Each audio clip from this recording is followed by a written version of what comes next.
Et finalement, le PER, on le voit comme quoi? On le voit comme un outil parmi tant d'autres d'une stratégie retraite. Je m'explique. Avant toute chose, avant d'ouvrir un PER, il y a des questions à se poser. Les bonnes questions qu'il faut se poser. C'est, à la retraite, quels seront mes revenus? Estimation des régimes obligatoires, d'une retraite entreprise éventuelle, de revenus locatifs, X ou Y. Voilà. Donc, faire une synthèse des revenus que j'aurai à la retraite pour pouvoir aussi estimer, comme je le disais tout à l'heure, ma tranche marginale d'imposition à la retraite. Est-ce que je vais changer de tranche ou pas? Et puis aussi, quels seront mes besoins? Est-ce que mes dépenses vont augmenter? Est-ce que du coup, je vais faire le tour du monde pendant l'année de mon départ à la retraite? Est-ce que je vais attendre l'âge légal de départ à la retraite, 62 ans aujourd'hui? Ou est-ce que finalement je vais arrêter de travailler plus tôt? Est-ce que j'aurai des enfants encore à charge au moment où je vais arrêter de travailler? Est-ce que j'aurai toujours des crédits en cours ou est-ce que ce sera la fin de mes crédits?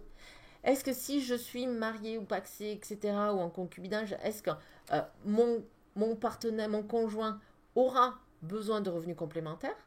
Tout ceci, ces questions-là nous permettent de privilégier plus ou moins une solution X ou Y.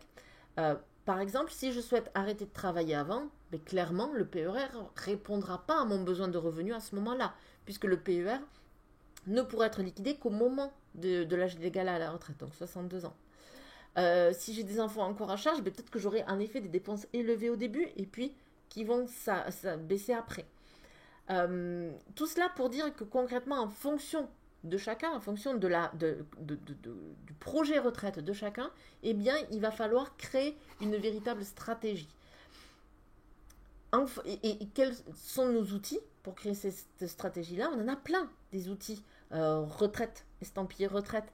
On a les solutions financières, donc l'assurance vie, le PEA, dont je n'ai pas parlé parce que sinon je devrais parler de tout, mais qui peut être une très bonne solution retraite aussi, le PEA, puisqu'un PEA assurance a une exonération. La rente viagère, si on choisit une rente viagère, est exonérée d'impôt sur le revenu. Les PERP, les Madelins, les PER, donc ça c'est les solutions financières. Et on a aussi toutes les solutions immobilières. Aussi la résidence principale dans les solutions immobilières. Je suis propriétaire de ma résidence principale. Si je n'ai plus de loyer ou de crédit au moment de mon départ à la retraite, c'est une solution retraite. L'achat de sa résidence principale peut être une solution retraite. L'investissement locatif, bien sûr.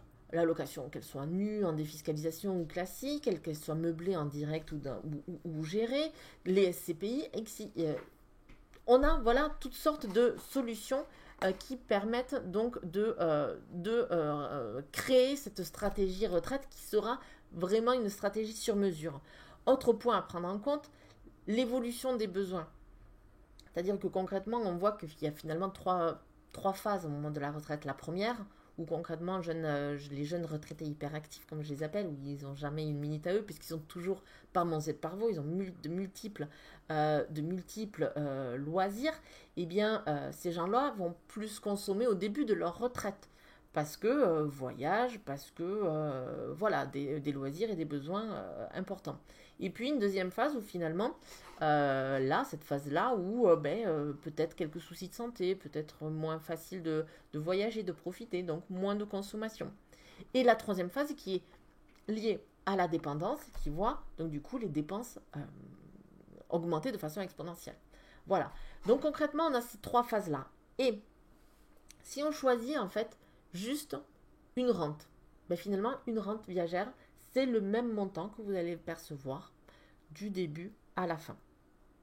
Si vous choisissez un capital comme solution retraite, eh bien ce capital, si vous y consommez de trop, vous n'aurez plus rien à la sortie. Donc bien juger le montant qu'il est nécessaire. Et comment juger ce montant-là? Très difficile. Donc finalement, ce qui est important, c'est se dire, je veux un socle de revenus